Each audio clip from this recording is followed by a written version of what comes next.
Logarithm's Netmon Freemium delivers real-time network visibility to quickly identify emerging threats in your IT environment. Netmon Freemium is a free, commercial-grade network forensics and traffic analytics solution. You can use Netmon Freemium's powerful capabilities to search against all observed network traffic, identify abnormal traffic patterns in application usage, and quickly analyze full packet captures. Take the first step towards real-time network visibility. Visit logarithm.com/freemium to learn more and download it today. NetSparker, the developers of desktop and cloud-based web application security scanners that enable you to automatically identify vulnerabilities in your web applications and web services. NetSparker scanners employ a unique and dead-accurate vulnerability scanning engine that automatically verifies vulnerabilities with their proof of concept. For more information, visit them on the web at netsparker.com or email at contact@netsparker.com.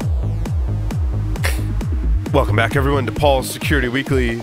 To our production engineer, John, if you want your bonus, all you got to do is look down. That's all I'm saying. That's all I'm saying.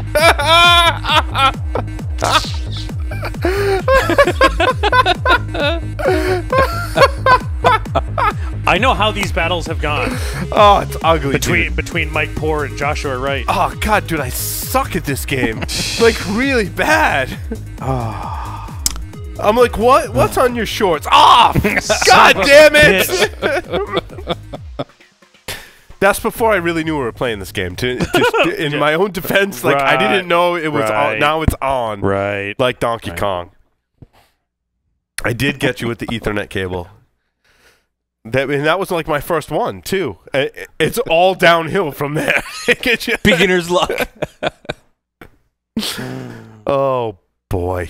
What are we talking about? Oh, we have an announcement. What was our announcement? InfoSec World. Yeah.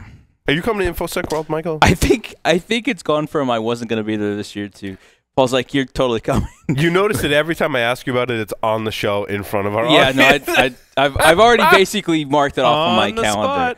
So I think I'm going to be there. That's awesome. You should go to InfoSec World March 19th through the 21st. The discount code for our listeners is OS18SW. You get 15% off the conference. And I tell you what, we've been involved with InfoSec World for some time now. Mm-hmm.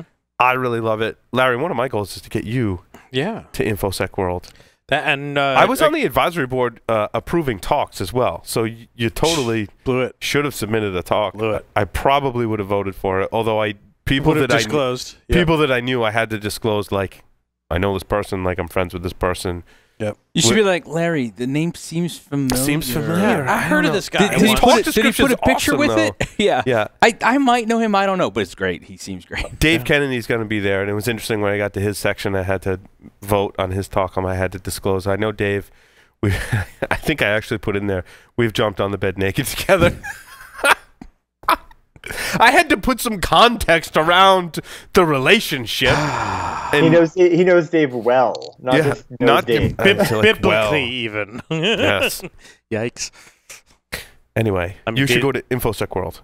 And that's right before the Sands Orlando thing, so that might be possible. It's a great time to. I mean, and then there's besides Orlando's right in there too. Why wouldn't you want to go spend like 2 weeks in Orlando? Yeah. I mean, seriously. I mean, I'm kidding, but on a flip side, why wouldn't you spend 2 weeks in Orlando? To be honest with you, I for one can't wait to go. I mean, honestly, it's Disney World. I've already made my fast pass selections for the time that I'm taking off after the conference, so it's gonna be a good time. Nice. And Keith, you're speaking. Did I approve your talk too?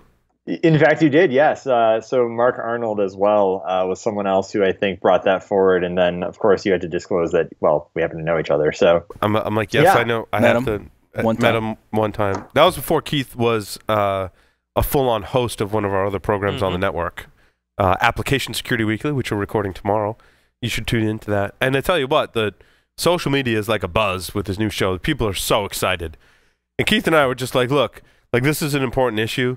We need to create a show around it. I'm like, Keith, I think you're the perfect person to do that. And like, it was like the same, I don't know, when we create shows, like it has to come from the heart. It has to be like, we're going to do the show because, look, this is what we like talking about. And if people don't want to listen or don't care, like whatever, we're still going to do it because we feel it's important. And when we choose topics like that, kind of like this show too, where like we want to sit around and drink and talk about security. Yep. And people really like listening. So everyone's excited about Application Security Weekly.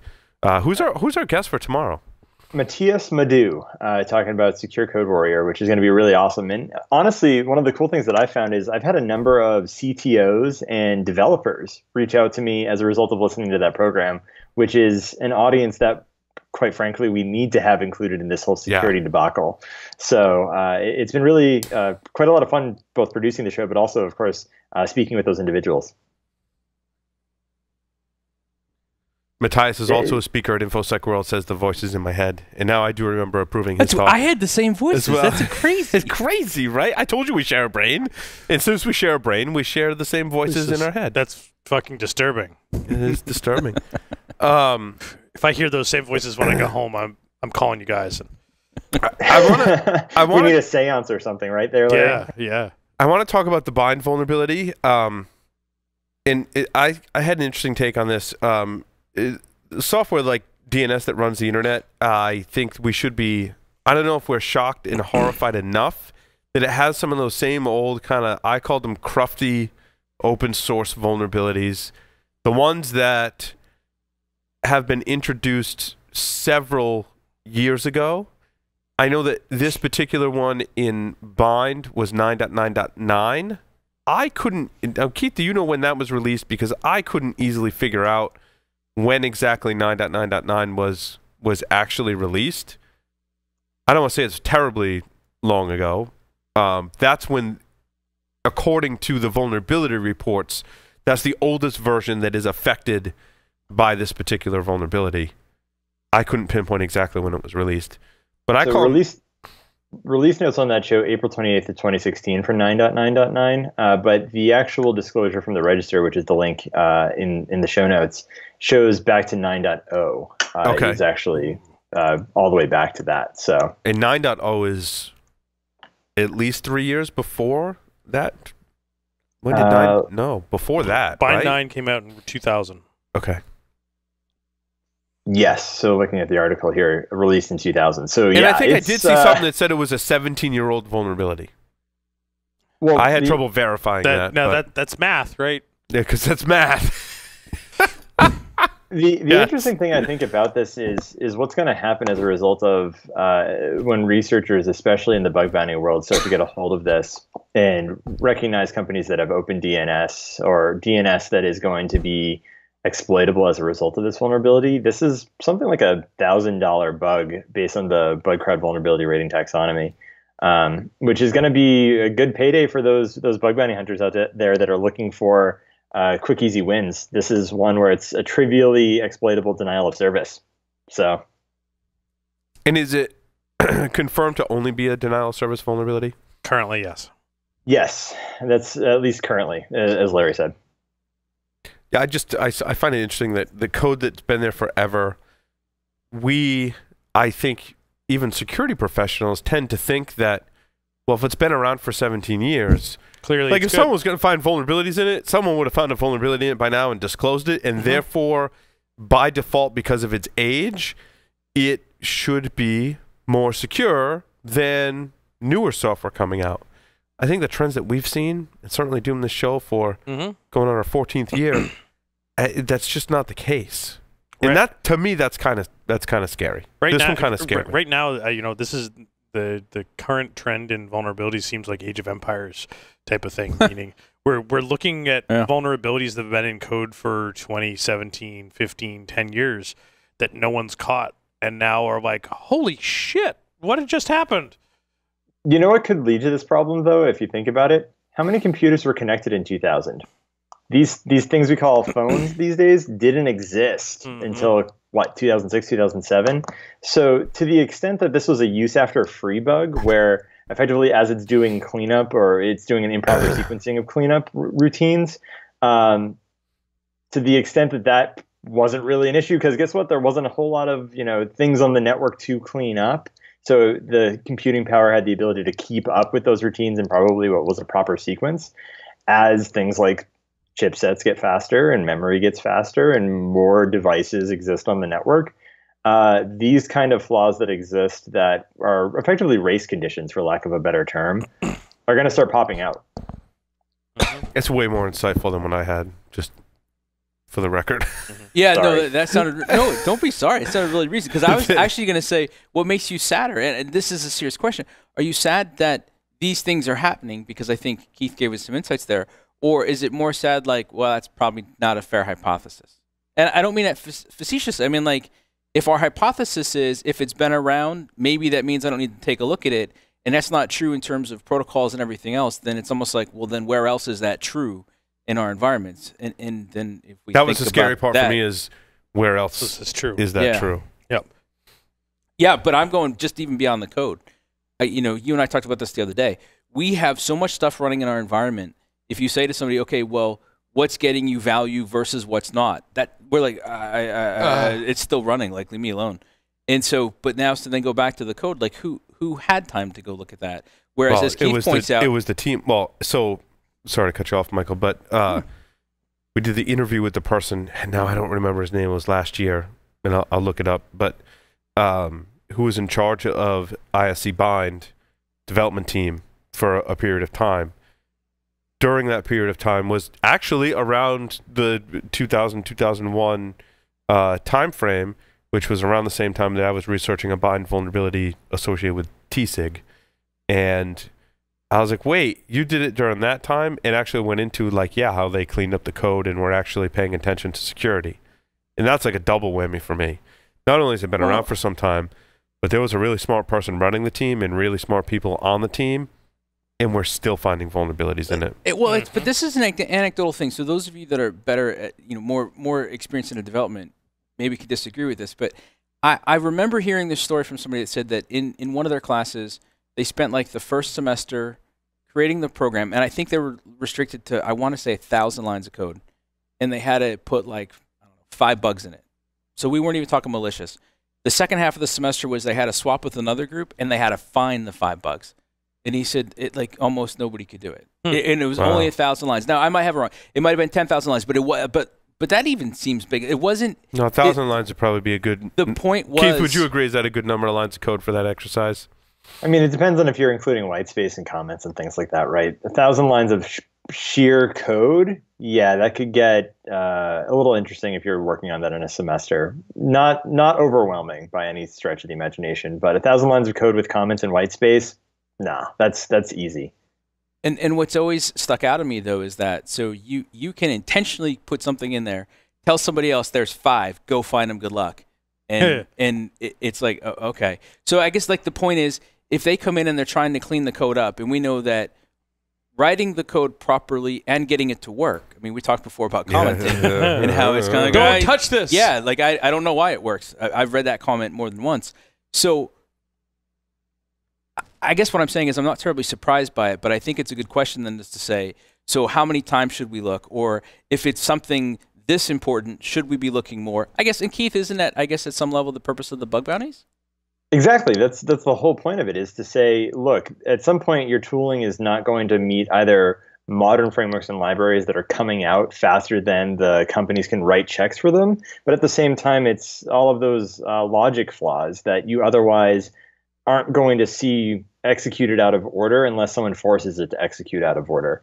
In fact, I think that Larry has a article in here about the IO hideous flaw that we covered on Application Security Weekly, which has exactly that problem. Well, not execute out of order, but it has to do with sizing. So we can get to that when we get to it. But yeah, I mean, to the extent that thinking about like year 2000, how fast were computers back then? 533 megahertz, maybe a gigahertz processing speed, let alone things like memory, things like disk space and what have you, right? There's a lot that has changed in the last 18 years that we all on the show probably don't have as much of an appreciation for, or maybe have more of an appreciation for than a lot of developers for that matter. You know what hasn't changed, though, is the comment of, I don't know why this works, but it works, and don't touch it. And you know what's embarrassing is when you have interns that work for you that are looking at your code, and they're like, well, what's this line? And I'm like, what's the comment say? They're like, it says that this works and you don't know why it works. I'm like, yeah, it's still true today. And the intern's like, well, it works because like this, and that. What? That's the icing thing. We're like, well, no, it works this way because of blah, blah, blah, blah, blah. And I'm like, Yeah. Document it. Can you change that comment? I knew that. I just hadn't updated my comment, all right? I was going to say, Paul, that's because you didn't read the documentation and they did, and therefore now they know, okay, I understand exactly how this library It's true, though. Because I actually read the documents on this. It's true. Yep. So, Paul, thinking about these things that we've been finding for years that are years old and that type of stuff, my story number 4, which was came from the SAM's alumni mailing list today. There's allegedly some new processor-based attacks that are similar to something along the lines of Meltdown and Spectre, but they're under embargo for chip manufacturers, plural, and operating system vendors, plural, will have prepared patches. So, hey, we've got this next big thing that we can't tell you about because it's under embargo for manufacturers and such. However, somebody smart posted to the SANS mailing list that they have logos. Oh. So they're just waiting on the theme song. Well, but if you look at the logos are very telling. Wait, how did you find the logos? It was, I didn't. Someone on the SANS mailing list posted it. But skyfallattack.com/Android-Chrome-512 by 512.png has a logo of Skyfall. That very similar to the Intel logo. And then if you look at the other one, it's for Solus. Paul. Oh. It makes me wonder, and maybe... But looking at that font, that's Solaris? Ish. And the thought that we were talking about at work the other day was we've got the meltdown and all the stuff attacks that deal with Windows, Linux, all the stuff on x86. What about all those people that are running Solaris on x86? I'm sorry? Exactly. Like exactly. I'm sorry? What? Oh, shit. So doesn't this kind of get to the point of the whole concept of, are bugs shallow or are they, I don't know if the word plentiful is right, but it's like, numerous. So ubiquitous? Maybe. Yes. Yeah, maybe that's the right word, but it's a situation where, and I think we talked about this last week, where you find a set of bugs in one architecture, framework, library, what have you, and then suddenly a bunch of researchers start looking for bugs in similar, if not the same, architecture, framework, library. And lo and behold, there's a lot more under the covers or a lot more bugs under the bed that you didn't know about. And I think this is just another symptom of that. It sounds like every hotel I've stayed in.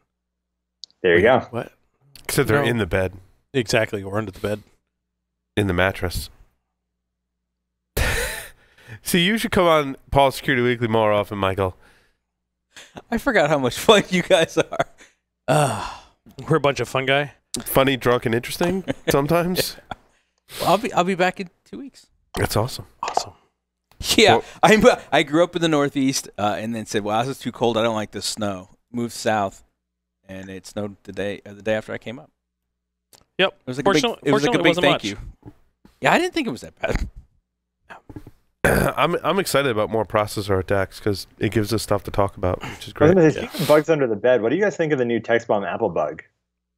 I think this has been various problems over time. Like I've seen unofficial reports that I personally haven't verified, but that text message handling, and it's unclear whether it's iMessage or SMS or whatever the messaging or both, whatever the platform is susceptible to some of these like weird bugs, because I've seen more than one over time. In fact, the article that I linked to in the show notes is they talk about the existing bug and then they reference some other bugs as well that just aren't widely publicized or. And I think what it boils down to is really it's just kind of fun pranks to play on iPhone users. I think largely these bugs probably exist in Android, but because we have so many other security problems to deal with, people feel bad and they don't exploit lower them. on the list. Yeah, yeah. Like don't pick on the slow kids, okay? Yeah. So Clearly. one thing I've seen recently, and I don't know if it's related to this, but whenever my wife sends me a text message and then I send her one back as a reply, I've found that it almost has like out of order delivery, right? It's like she sends me a message, I reply, but then she replies back and her messages show up before mine. You sent. Yep. So it's your message that says, I don't know, and then you get her question of, what do you want for dinner? Yes, exactly. Exactly. And that's probably between you and your wife about 95% of the text messages you send to each other? Thereabouts. I mean, maybe closer to 85. It's an off by one error at that point. But the other interesting thing is they have a bug bounty program for iOS, and yet this is one that I think isn't covered under that bug bounty program. So it seems that they initially went kind of like POC full disclosure and then backed off after it started getting some hype. Mm-hmm. Now, the interesting one that I'd love to be able to troll my friends with is that the particular text bomb deal was hosted on GitHub, and if you sent a text message to an iPhone user with a link to the GitHub repository, it would crash. They didn't need to open it because of all the pre-processing, the preloading and all that stuff does that iOS did. And he's since removed the code from his GitHub repository. But I wonder how many people forked it or have it stored locally on disk. Yeah, tons. Because I'd love to put that back on GitHub just for shits and giggles. For those of you that have it, Larry at Larry at securityweekly.com and Paul at securityweekly.com, because I know people that have iPhones. Me too. Yeah. It's okay. The first thing I looked at was who could I send this to? And it was, wait, don't click the link yourself, Michael. So I got it.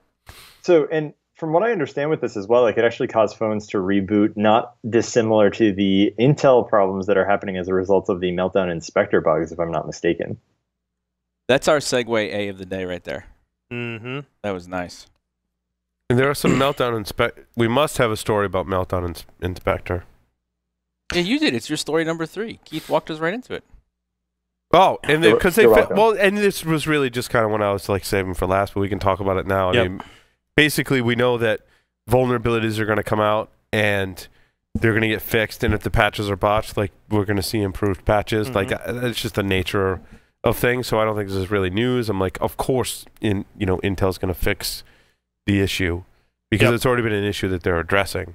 The ones that I think are more interesting are when we're talking about Apple, and they're just not acknowledging the problem at all. Like we may not see fixes for those, but ones that they've kind of had to publicly admit, like. Yeah, hey, this is a problem, and here's a fix for it. And then if people start experiencing problems with the patch, well, then we got to come up with a better patch. I don't think from a public relations standpoint, any company's going to say, "Yeah, no, you're screwed." Basically, like we tried to fix it, we couldn't. Like screw you. Yeah. Well, it's interesting too because Apple has a history of being very quiet on bug fixes in general, right? Like they don't necessarily announce or even attribute bug fixes to any given problem as they come out. Yep. Whereas in this case, Intel has actually kind of owned it. Yeah, that's what started the whole thing. Dave made right? Johnny Cash. Yep. Yeah.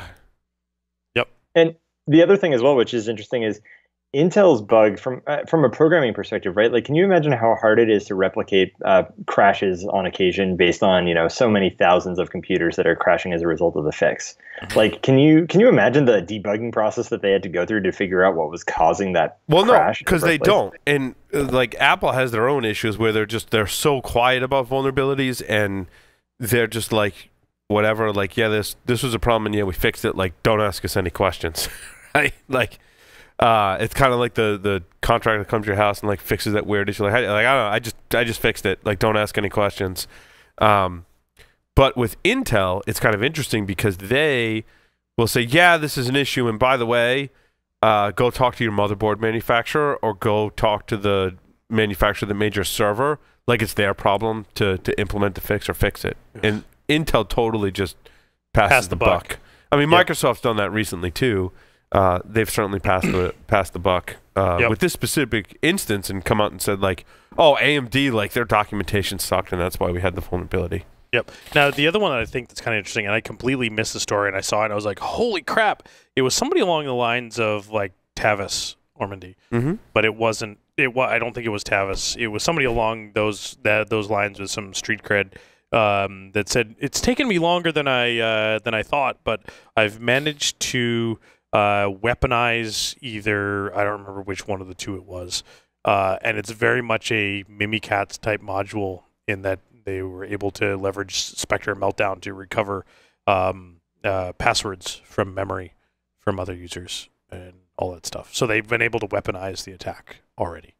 It's awesome. Damn it. Yeah, I think I saw the same thing as well, Larry. And I think what they said was they were going to wait a few weeks before they actually released it, just so that people had time to patch. But I believe I saw the same thing as well. Yeah, and it was very much littered with proof of concept and such, but well, no actual that begs code. the question is how much time do people need or want, or should we give to patch? And I had a story in here about, which one was it? Hold on. I had something on this. Microsoft Office flaws for the Zyklon malware. And this malware exploits 3 vulnerabilities, most of which are talked about in fall of 2017. And obviously this malware is being somewhat successful as it's, making some headlines in the news. And it really means people have patched. What's the right amount of time? Mm-hmm. Is there a magic amount of time? I'm holding a vulnerability, like Keith said, for another couple of weeks to give people time to patch. Like, how many more people are going to patch within those next couple of weeks? I'm hearing vulnerabilities like DDE from last fall, which is really bad. And like if you haven't patched it by now, like when are you going to patch it? Mm-hmm. Mm-hmm. From what I understand, Paul, the DDE feature of this actual attack vector is actually a feature, not a bug. I'm sorry. You're right, Keith. That is not a bug. It's a feature. According to Microsoft, there was no official vulnerability recognized or CVE number assigned to it, which is likely why it's included in malware, because it's a feature. It's a feature. As was speculative execution on Meltdown Inspector. Yes. So. Yes. Very true. Terrifying. There was this potent Sky Go free malware packs have some never before seen features. Now, what I thought that was it impotent? No, not impotent. Impotent. Potent. Potent. No, potent, not impotent. Potent. Impotent. It's impotent. No, like potent, like bad. Oh. I was just reading the headline. That's not actually how I talk. Sometimes I read headlines because they're in front of me. That I don't actually speak in important, not impotent. Yeah, right.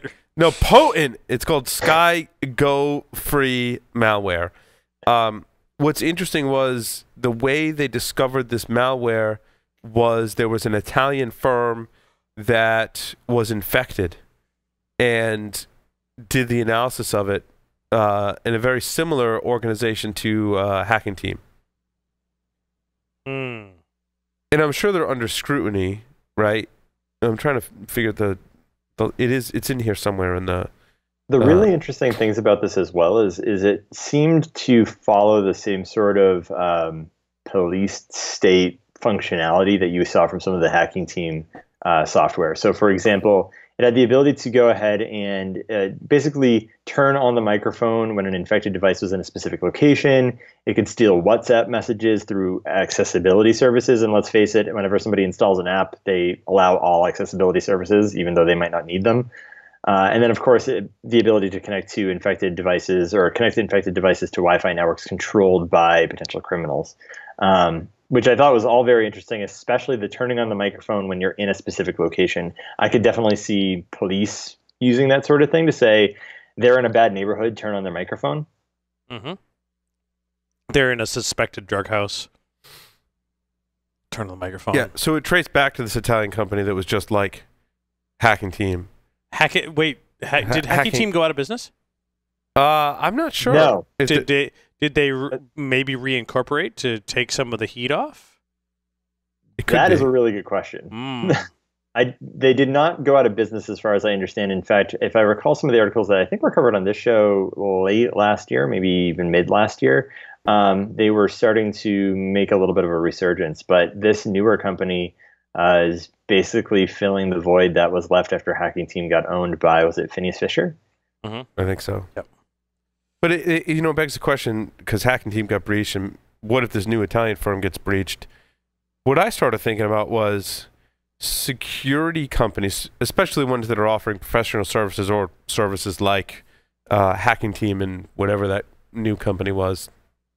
Did I forget the name? SkyGoFree? No, SkyGoFree was their malware name, but it... Gotcha. Hold it on. was like NEGG International. Neg International. Yeah. I think people really like poo-poo the companies that get hacked, but let's be honest.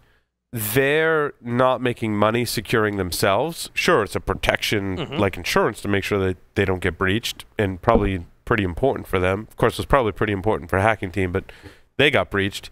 But like, it's not, they don't get paid for securing themselves. They get paid for creating malware that goes and infects phones that probably is sending data to nation states, is the speculation. So I think we really come down on firms for like, well, you're a security company, you should never get breached. Like, we put security companies in this like glass bubble, and like, well, they should know better, and therefore they should never get breached. And it just like classic from all different trades that you know of, right? Like the whole analogy or saying is like, you know, the cobbler in the children's shoes, yeah, right? Always the worst. Like that goes back to when people actually made their own shoes out of wood. Yeah. And if you think about, you know, some of the things we do in our networks, like, yeah, like it may not be the most secure, but like we're just experimenting with things and, you know, we make it work. My dev network. Yeah. When you talk to anyone that's in a trade, they're like, yeah, I'm an electrician, and yeah, I got a lot of work to do in my house. Because they're not getting paid to do electrical work in their house. And, you're getting paid to do electrical work in your house. Oh my God, I just did this all day. I just want to make this stop. I got to get it done. Yeah. Just fix it. In a lot of ways, too, it's what's interesting is people are almost like making themselves vulnerable by simply allowing certain features via the accessibility services, not unlike giving data away, as in like Larry's story number 2. So Larry, feel free to jump into that one. Which one was my story number 2? Your car may know more about you than you think, and sometimes may know more about you than your spouse. This was actually kind of interesting because we've talked for many years about, you know, that when you use a service for free, that the service really isn't free. You are the product. But in this case, you're paying for a product, and they're potentially using the data that they can collect about you as also a product. So some of the automobile manufacturers, specifically in this case, was for a Honda Fit, as part of the lease agreement, has the ability to do all sorts of usage-based tracking on the vehicle that you technically own. Like, can tell where you've been, how you drive, what speeds, how hard you brake, where you're going, where you've been, how often you go there. That's all real valuable data in this day and age, and that your car has the ability to track all of that and is potentially being used by a third party and being sold to do big data mining. That's kind of terrifying. Like, your car. More terrifying if our wives get a hold of the... And not to insinuate that we're unfaithful, which is the logical place where people go in these situations. Right. But no, I ran all the errands. I didn't stop at the cigar store. What are you talking about? I don't know what you're talking about. I wasn't accelerating from 0 to 60 as fast as I could go with the kids in the car because they love it. Yeah. No, I was driving very safely, honey. 10 and 2. That's right. 10 and 2. 10 and 2, speed limit. 10 and 2. No donuts in the parking lot. Yeah. Kids love it when you do donuts in the parking lot. Yes, they do. Especially in the wintertime when there's plenty of snow on the ground, right? Oh, I mean, like, wait, it's the best. Especially when it's front-wheel drive and you can do it in reverse. Snow is optional. Yes. In a pickup truck that has a light rear end and I mean, I have a question for you guys about this. So further down it says that the automaker that's collecting all this data says, okay, look, we're not going to sell it without your consent. You know, it's still yours, kind of. But I like this point right here. The pledge restricts their selling the data to an outside company without customers' consent, but it's a voluntary self-regulation standard, and, well, nothing against using it for yourself. So let's go back to this for a second, right? We look at it on one side and say, all right, you're a security people, this is terrifying to us. I mean, license plate readers are terrifying to me. This is an order of magnitude more terrifying. Okay, so what if your company's doing it? How do you go have that conversation? Right, because the company's going to say, but this is valuable data to us. We need this data. This is going to help us. And you can even look at it totally positive. This is going to help us design better systems.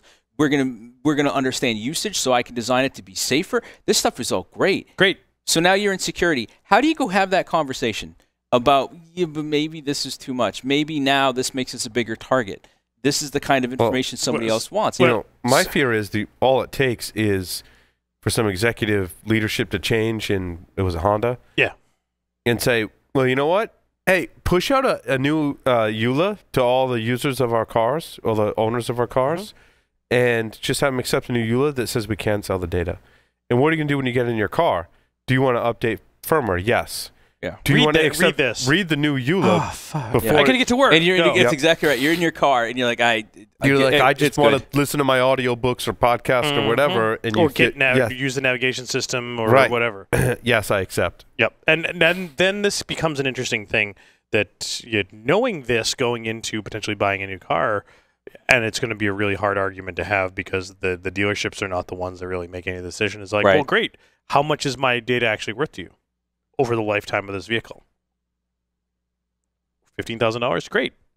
I'm not paying. I want a $15,000 discount because I'm not paying you to earn $15,000 off of my activities.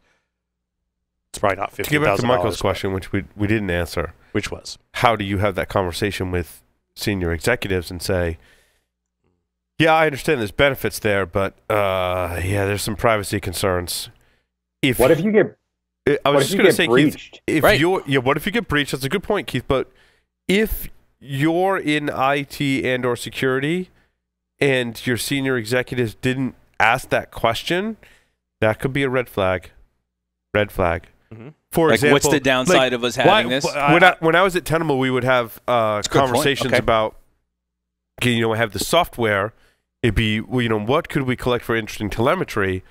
Always come to me in Tenable's defense, and I don't know what's happening with, it's been about 2 years, but they would say, well, how would our users feel, about that? And I'm like, well, there's multiple sides to that, and there's some things we should talk about. And I, as a user of a product, I think there are some kind of privacy, and if I can anonymously share data that helps make my software better, sure. Working for a software company like Tenable, we had those conversations, but there were lots of folks involved that were asked for opinions because Tenable's a good software company, great software company, right? And so they had those conversations.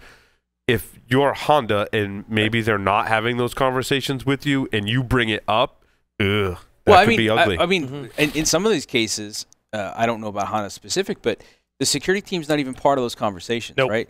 That's somebody who doesn't even talk to the security team, telling somebody in marketing or in logistics or in strategic planning, oh, you want that? Oh, I can do that. Here, just flip the switch. You can have that data. It's not like it filters through the organization. Because, and I think it's actually a really good point.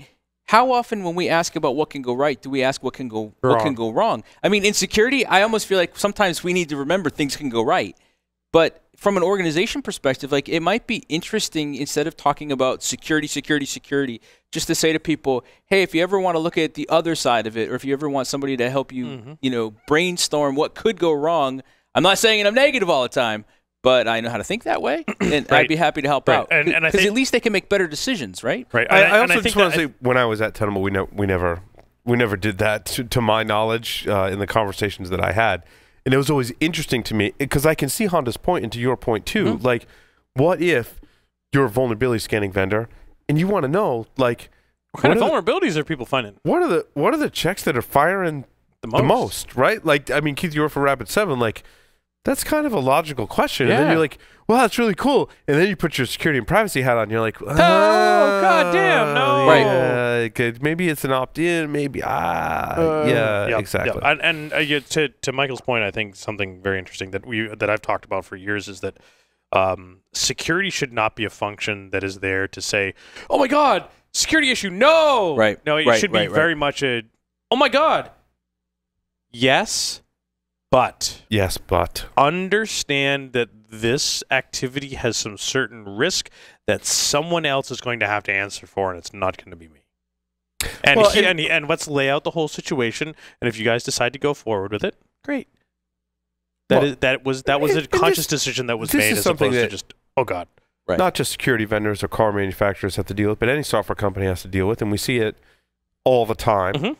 Maybe not every day, but if you make an update or install new software and operating system, it asks you, hey, like, do you want to participate in feedback? Do you want to anonymously send data to help make our program, our software better? No. Now, I always say no. Me too. Because I was going to say, my concern is I've always, working in technology for my whole life pretty much, I've always said no because I'm like, well, what if whenever I'm sending them, there's some PII or private information to me, I don't want to inadvertently leak that. Right. Because I don't know exactly what they're collecting, how they're collecting it. But in what they're collecting, if there's something sensitive in there, now I've just given it to someone else. Yep. And so I always say no. Yep. And like on the Apple Crash Reporter stuff, like, here's what we're sending to Apple. Right. Really? Yeah. How do I know? Right.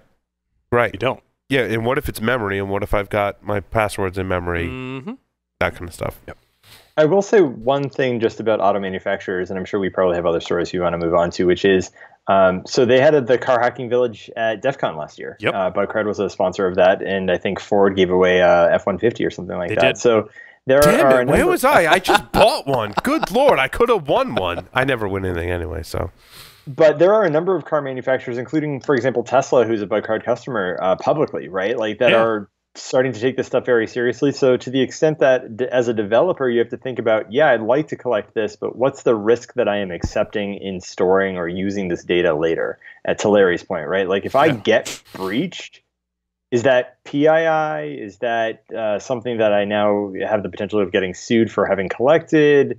Do I have all the legal air cover accordingly? And that's kind of how this whole thing came about. It was someone was reading through the agreements that they were making in purchasing the car and recognized that I'm giving away my travel data by buying this car. I'm not so comfortable with that. In this case, the person in the article was completely comfortable with that. Like, what are they going to tell? I went to the grocery store. Who gives a shit?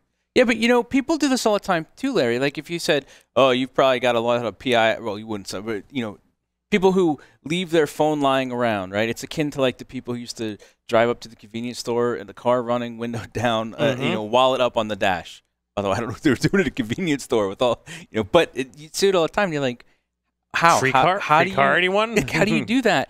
But so I always find, like, if you say to someone, well, your laptop's probably got a lot of really valuable information on it, or your cell phone doesn't. They go, no, it doesn't. Like, we've diminished what we think the value of all these things is. Yep. And what it is and where it is and everything else around it. And I'm just, anyway, just wanted to point out, we don't always estimate it properly. We've diminished the value of the data on our systems.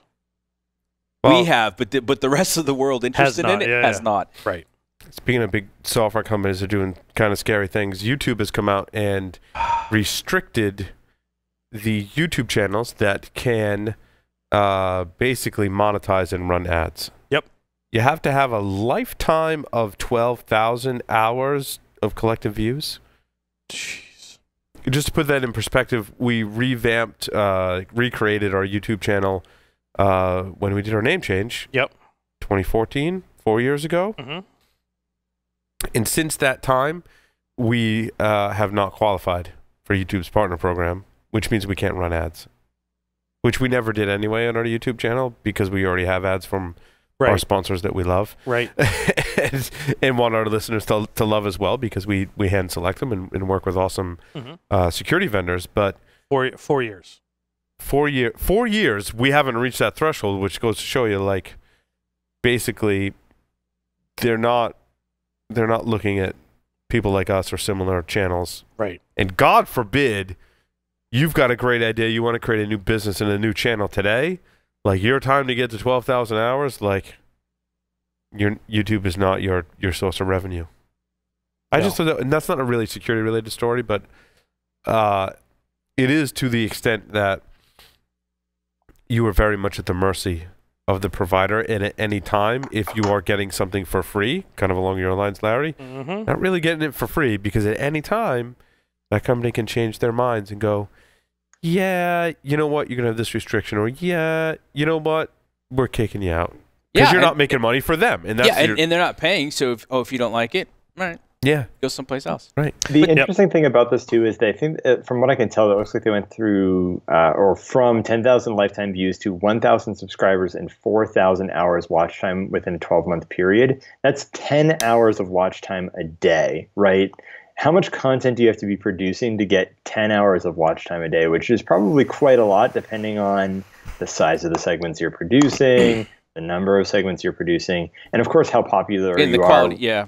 Right, across multiple networks. So that's a pretty steep hurdle from everything I can see. But now what's interesting is they say 99% of those affected were making less than $100 per year, with 90% earning less than $2.50 in the last month, which is why, from a Security Weekly perspective, I'm like, yeah, whatever, because we're in that 99%. We made $0 because I turned off monetization on all our videos, because I'm like, I'm not going to make people watch our ads and YouTube's ads on top of that, so I'm not interested in the monetization. Also, I firmly believe, and I have no direct evidence to support this, however, my feeling is when you monetize with YouTube and run ads, your content is scrutinized more closely. Yes. And we've already had issues with Google in ripping down our channel, and we never got an explanation as to why, because they don't want to disclose their methods for evaluating channels and taking them down. Yep. Having said that, I will express some frustration where people tell me there's a seedy underground to YouTube where content that shouldn't be there gets there, and they manage to squeak by, and we're like totally not that. Now, on the flip side, flip to another area, since we've had those problems and worked through internal resources, and you know who you are, thank you very much for helping us, and thank you very much the Google YouTube security team, who I believe we ended up finding out listens to the show, have fixed that problem. We haven't had any problems since, and I do respect Google and the YouTube team, because we do use that to get our message out, and if we can do that for free, that's great.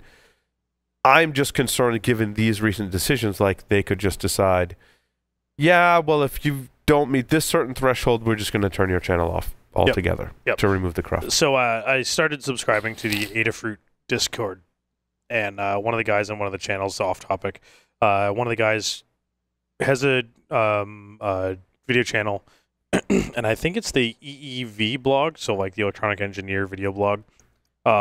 It posted like one of the things that he had built, which got pulled down for some inappropriate content. Which that's all they'll say. That's all they'll say. Which totally wasn't. So he had to appeal that. Yep. He got you can appeal it. Yes, you can appeal it. So he got that community strike removed. Sorry, spam and deceptive practices was it. Okay. So got that community strike removed, had the video reinstated after having someone manually check, and then later that same day he got demonetized. Yep. And the EEV blog is fairly large. So he's appealed that and all sorts of stuff. So EEV blog guest video, community strike. Now, not having the view numbers to stay in the partnership program equaled demonetization in 1 week. Yep. And part of that not having, I guess, the numbers was because that video got pulled out of that. Like, really? 2 strikes. But it's like, what do you do? Yeah. I mean, YouTube is table stakes now. I mean, you can put your videos on Vimeo, but... Yep. But who does that? I mean... Oh, see, I think what you'll find now is this is where Facebook will step in. Facebook is the only thing that Facebook has ever advertised on the network is their new video creation stuff.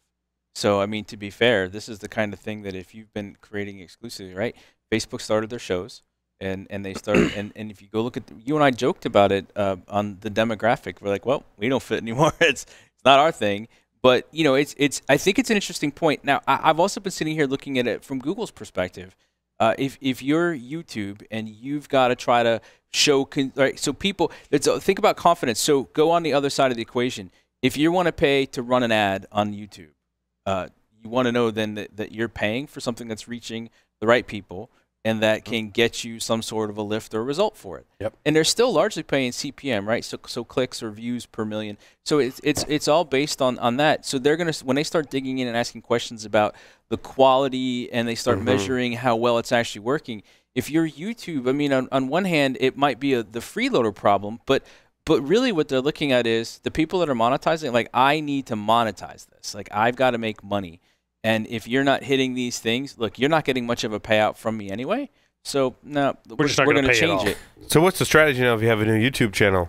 Do you create the channel and take out and have to get funding to take out ads. Hold on, though. Isn't this your almost channel? But it's almost a different incentive then, right? Because what they're saying now is, listen, it's not about lifetime views. It's about how current you can keep it. So what they've basically said now, right, Keith, what did you say? It's got to be like an average of 10 hours of views over that. Okay, 10 hours a day, right? So that means I've got to create compelling, witty, viral style content on a pretty regular basis.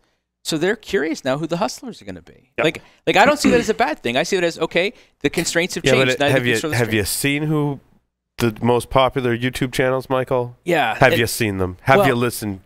Do you know who Jake Paul is? Nope. No, thankfully. Yeah. I was worried. That's your homework. Go listen to his, I'm going to use air quotes, music. And dare you call it rap music. Good Lord. I have a 9-year-old son that was like, play this Christmas song, and it was this Jake Paul, essentially a YouTuber.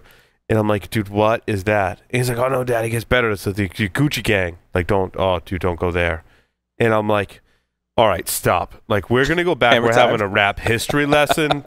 Like, we're starting back with, like, the breaks. We're moving forward from there because you just don't know what that is not rap. And so I legit, every time we get in the car, I'm like, this is rap music.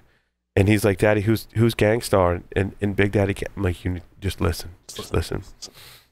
Yeah, it's been it's interesting. So anyway, what frustrated the popular YouTubers, I'm like, oh my God, how do people? And then there's the guy that got his channel pulled and deleted because to be more viral, to your point, Michael, went to a park in Japan that's known for people hanging themselves. Forest. Yeah, Suicide Forest, and got his YouTube channel pulled. So it's like that. What we're encouraging is this.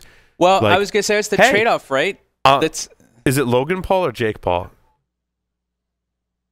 Oh, Logan Paul went to the Suicide Forest. Jake Paul is the bad rapper. I mean, really bad rapper. Well, Logan. Oh, and they're brothers. I'm talking to the voice in my head again. I apologize to our listeners. So it's weird because I feel like I'm listening in on this. John is really John, our production engineer. John's really up on the YouTuber scene and a huge Jake Paul fan, and he's going to go buy some merch. He's going to go buy some merch and wear it to the office. Nice. My son has a Jake Paul sweatshirt. Nice. So the other one that's kind of interesting is you think about the ways that some of this stuff happens is that maybe that. No wait, what stuff happens? No, how my son is cooler than me now? No, I'm not even talking about that because clearly you're cooler. That happened a long time ago, by the way. The monetization of that type of stuff, I get why that maybe some of that has dropped off because folks are finding other sources of monetization to upload stuff to YouTube.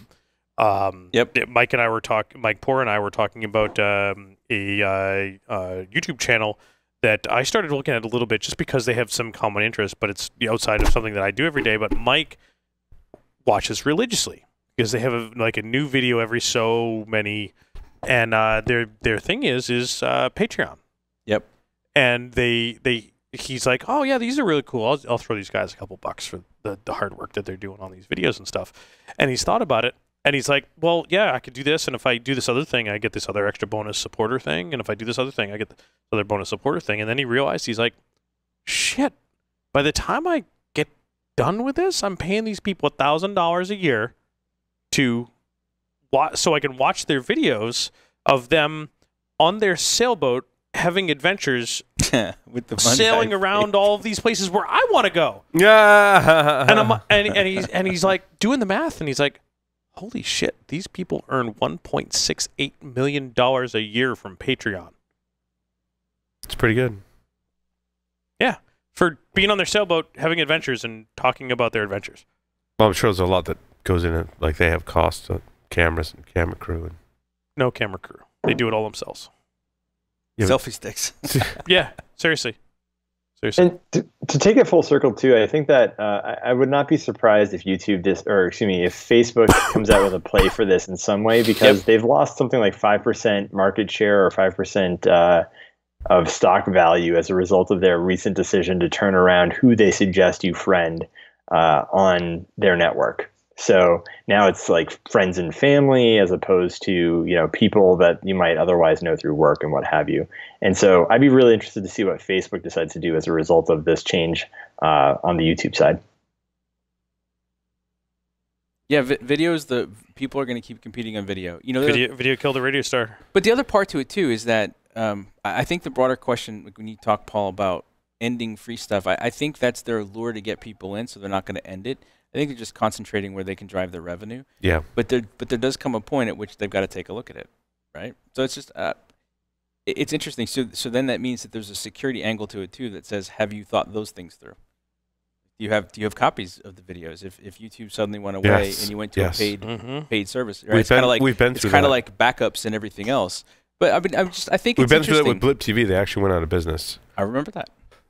But they gave you time to back up your videos. And some companies can. I can't remember. There was a company. I feel like I was using. And I wrote a script with an awesome tool that just grabbed it all. Got around their bandwidth filters. I was like, this is gonna take forever. I'm like, Google search. Little Aria 2C was the tool I used. I don't know if you've used Aria. Have you used Aria 2C? No. Just reminded me, awesome tool. So I remember pulling down rainbow tables from rainbowtables.org, and they had in their robots.txt a bandwidth cap. Oh. But you can tell wget to ignore it. Yes. Yes. So I did that. Yeah. This is why we can't set up things like polls, Michael. I know. We talked about this. No, I'm aware. The time when we had to vote on InfoSec John Strand versus underwear model John Strand, and Larry hacked the vote.